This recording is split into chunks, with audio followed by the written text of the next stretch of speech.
Hello viewers, welcome to our channel. இன்றைக்கி நம்ம என்ன பார்க்க போகிறோம்னா, சிம்பிளான ஒரு ஹெல்த்தியான பிரேக்ஃபாஸ்ட் தான் பார்க்க போகிறோம். அதுவும் 5 நிமிஷத்தில் பண்ண போகிறோம்னா ரொம்பவே ஷாக்கிங்காக இருக்குல்ல. அது வேறு ஒன்றும் இல்லைங்க, நம்ம சவுத் இந்தியன் ஸ்பெஷல் புட்டு தாங்க பண்ண போகிறோம். புட்டு ரொம்பவே ஒரு ஹெல்த்தியான ஃபுட்டுங்க. பட் இது நிறைய பேருக்கு தெரியறதில்லை. அதனால் யாருமே புட்டை கண்டுக்க மாட்டோம். பட் நீங்கள் கேரளா பக்கம் போனீங்கன்னா அவங்களோட முக்கியமான ஒரு ட்ரெடிஷ்னல் பிரேக்ஃபாஸ்ட்டே இந்த புட்டு தான். ஸோ புட்டில் ஒழிஞ்சிக்க ரகசியம் எல்லாமே நான் வீடியோவில் சொல்கிறேன். ஃபுல் வீடியோவை பாருங்கள். ஸோ அதுக்கு முன்னாடி நம்ம சப்ஸ்கிரைபர் எல்லாருக்குமே ஒரு பிக் தேங்க்ஸ் சொல்லிக்கிறேன். ஸோ வாங்க வீடியோக்குள்ளே போகலாம்.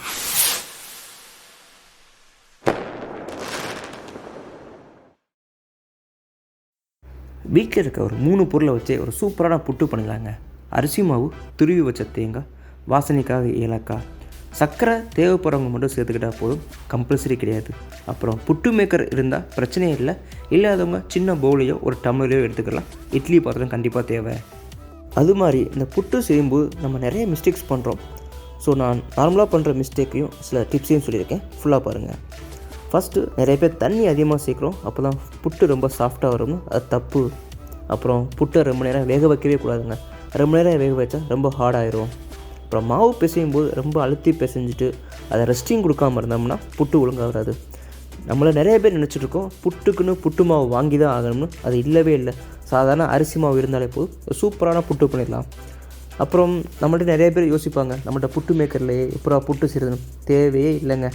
சும்மா வீட்டில் இருக்க ஒரு டம்ளர் இல்லைன்னா நம்ம தேங்காய் ஓடு கொட்டாங்குச்சி இருக்குல்ல, அதை வச்சு கூட நம்ம சூப்பராக புட்டு செய்யலாம். இட்லி பாத்திரத்தில் வச்சு நம்ம அப்படியே செய்ய வேண்டியதான், வேறு ஒன்றுமே இல்லை. புட்டு மாவு பிசையும் போது 1 துளியோ 2 துளியோ நெய் சேர்த்துக்கிட்டோம்னா புட்டு ரொம்ப சாஃப்டாக கிடைக்கும். அது போக ஒரு 10 ml பால் சேர்த்துக்கிட்டோம்னா புட்டு ரொம்ப வாசமாகவும் இருக்கும். இது ஒரு டைம் வீட்டில் ட்ரை பண்ணி பாருங்கள், உங்களுக்கு ரொம்பவே பிடிக்கும். ஓகே வாங்க, இப்போ நம்ம புட்டு செய்ய ஆரம்பிக்கலாம். ஒரு பெரிய பவுல் எடுத்துக்கிட்டு நம்ம எடுத்து வச்ச அரிசி மாவு அதில் போட்டுருங்க. போட்டுட்டு அது கூட ஒரு பிஞ்சு சால்ட்டை அப்படியே தூவி விடுங்க. சால்ட்டு போடும்போது அதோட டேஸ்ட்டு இன்னும் தூக்கி கொடுக்கும். அப்புறம் நம்ம எடுத்து வச்சுருக்கோம்ல ஏலக்காய் நல்லா பவுட்ரு பண்ணி அதில் சேர்த்துக்கிறேங்க. அப்புறம் இப்போவே அந்த 1 துளியோ 2 துளியோ நெய் சேர்த்துக்கிட்டால் நல்லது. சேர்க்கலனாலும் பிரச்சனை கிடையாது, புட்டு சூப்பராக வரும். அப்புறம் நம்ம பசும்பால் எடுத்து வச்சுருக்கோம்ல, அந்த பசும்பாலையும் லைட்டாக கொஞ்சோண்டு சேர்த்துக்கிறேங்க. அப்படி சேர்க்கலாலும் பிரச்சனையே கிடையாது. நம்ம நார்மல் தண்ணியவே சேர்த்து கொஞ்சம் கொஞ்சமாக சேர்த்து மிக்ஸ் பண்ண ஆரம்பிங்க. மொத்தமாக தண்ணியை ஊற்றிடாதீங்க. மாவு என்ன சொல்கிறதுனா தோசை மாவு இட்லி மாதிரி பேட்டர் ஆயிரும். நமக்கு அந்த பேட்டராக வேணாம். நமக்கு வந்து புட்டுக்கு தேவையான பதத்தில் நம்ம மணலாக சொல்கிறோம்ல, அந்த மணல் பதத்தில் மாவு ரெடி பண்ணிக்கிறணும். இந்த மாவை எடுத்து ஒரு கொழுக்கட்டை மாதிரி பிடிச்சி உடச்சிங்கன்னா ஈஸியாக உடையும். இதுதான் மாவோட பதம். ஸோ இப்போ மாவு ரெடி ஆகிடுச்சு. அடுத்து ஒரு பாத்திரத்துலையோ இல்லை குக்கர்லையோ தண்ணியை வச்சு தண்ணியை கொதிக்க வைங்க. எந்த பாத்திரத்தில் நம்ம புட்டு செய்ய போகிறோமோ, இப்போ புட்டு மேக்கர்னால் புட்டு மேக்கர் எடுத்துக்கிறோங்க, இல்லை சின்ன டம்ளரோ சின்ன பவுலோ எடுத்துக்கிறோங்க. அதில் கீழே ரொம்ப பேஸில் வந்து நம்ம துருவி வச்ச தேங்காயை ஃபில் பண்ணிக்கிறேங்க. ஃபில் பண்ணதுக்கப்புறம் அதுக்கு மேலே நம்ம பிசைஞ்சு வச்சுருக்கோம் மாவு, அதை எடுத்து ரொம்ப ஏதாச்சும் கட்டி இருந்தால் அதை உடச்சிட்டு, கட்டி இல்லாமல் ரொம்ப அழுத்து மாவு வைக்காமல் சும்மா லைட்டாக மாவு வச்சு நம்ம அந்த லிட்டு வச்சுருக்கோம்ல, லிட்டை வச்சு மூடிடுங்க. அடுத்து அது எப்படி வேக வைக்கணும்னு நான் சொல்கிறேன். இப்போ நம்ம வீட்டில் தனியாக புட்டு மேக்கர்னே இருந்துச்சுன்னா பிரச்சனையே இல்லைங்க. அதுக்குன்னு தனி ஏரியா இருக்கும், அதுக்குள்ளே வச்சு நம்ம புட்டு மேக்கரை வச்சுக்கலாம். இல்லாதவங்க சின்ன மோல்டு வாங்கி நம்ம ப்ரெஷர் குக்கர் இருக்குல்ல, அதில் கூட இன்ஸ்டால் பண்ணி யூஸ் பண்ணிக்கலாம். ஸோ இது ரெண்டுமே இல்லை. நான் எப்படிங்க புட்டு செய்கிறது அப்படின்னா ரொம்ப சிம்பிளுங்க. நம்ம வீட்டில் இட்லி பாத்திரம் இருக்குல்ல, நம்ம எப்படி இட்லி செய்கிறோம் அந்த பாத்திரத்தை எடுத்து அதை தண்ணி வச்சு தண்ணி கொதிச்சிடும். நம்ம ஃபில் பண்ணியிருக்க சின்ன பவுலோ இல்லை கொட்டாங்குச்சியோ இல்லை டம்ளர்லையோ இதே மாதிரி ஃபில் பண்ணுங்கள். ஃபில் பண்ணி அதுக்குள்ளே வச்சு நம்ம இட்லி எப்படி மூடி வைப்போமோ அதே மாதிரி மூடி வைங்க. 2 நிமிஷம் இல்லை 3 நிமிஷம் கூட போதுங்க. ஈஸியாக புட்டு வெந்துடுங்க. பார்த்திங்கன்னா அதுலேருந்து ஸ்டீம் வெளிலே வரும். ஒன்ஸ் ஸ்டீம் வர ஆரம்பித்தாலே நமக்கு புட்டு வெந்துருச்சுன்னு அர்த்தம். அதுலேருந்து எடுத்துடலாம். இந்த மாதிரி சின்ன மோல்டாக இருந்தால் நம்ம என்ன பண்ணுறதுன்னா ஒரு பிளேட்டில் அப்படி கவுத்தல்னாலே மொத்தமாக விழுந்துடும். ஸோ இதே மாதிரி நம்ம மிச்சம் வச்சுருக்கோம்ல மாவு எல்லாத்தையுமே அதே மாதிரி இப்படி புட்டு செஞ்சிடலாம். ஸோ நான் சொன்னல புட்டில் ஏதோ ஒரு ரகசியம் ஒளிஞ்சிருக்குன்னு. அது என்ன ரகசியம்னா, புட்டு ரொம்பவே ஹெல்த்தியான ஃபுட்டு. கண்டிப்பாக எல்லாருக்குமே தெரிஞ்சிருக்கும்.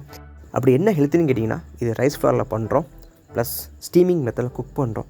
இதனால் இது சீக்கிரமாகவே டைஜஸ்ட் ஆகிடும். வீடியோ ஃபுல்லாக பார்த்தீங்கன்னா நான் கடைசியில் இந்த புட்டுனால் என்னென்ன பெனிஃபிட்ஸ், அப்புறம் இந்த புட்டில் இருக்கிற நியூட்ரிஷன் வேல்யூ எல்லாமே நான் கடைசியாக கொடுத்துருக்கேன். நீங்களே பார்த்தீங்கன்னா உங்களுக்கே புரியும். நெக்ஸ்ட் டைம் நீங்கள் புட்டை அவாய்ட் பண்ணவே மாட்டீங்க.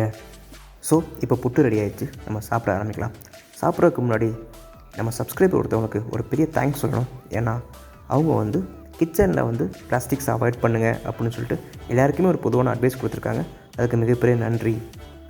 புட்டு சாப்பிட்றோம்னா அது கூட ஒரு பனானா இருந்தால் ரொம்பவே சூப்பராக இருக்கும். ஸோ குழந்தைங்களுக்கு அட்ராக்ட் பண்ணுற விதமாக அதில் ஏதாச்சும் ஒரு டிசைன், ஒரு பேர்டு மாதிரி பண்ணி கொடுத்தீங்கன்னா அவங்க ரொம்பவே என்ஜாய் பண்ணுவாங்க. ரெடி பண்ணி வச்சுருக்க புட்டு மேலே கொஞ்சோண்டு சர்க்கரையை போட்டு பனானாவோட மிக்ஸ் பண்ணி சாப்பிட்டா நல்லாயிருக்கும். ஸோ எனக்கு ஸ்வீட்டாக வேணாங்க, வேறு ஆப்ஷன் இருக்க கேட்டால் கண்டிப்பாக இருக்குது. புட்டு வித் கடலைக்கறி ஒரு பெஸ்ட்டு காம்பினேஷனுங்க. நீங்கள் இந்த மாதிரி ட்ரை பண்ணி பாருங்கள்.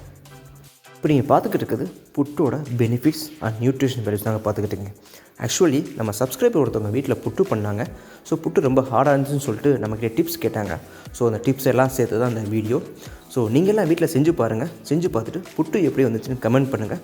ஸோ உங்களை நெக்ஸ்ட் வீடியோவில் மீட் பண்ணுறேன். அது வரைக்கும் பாய்.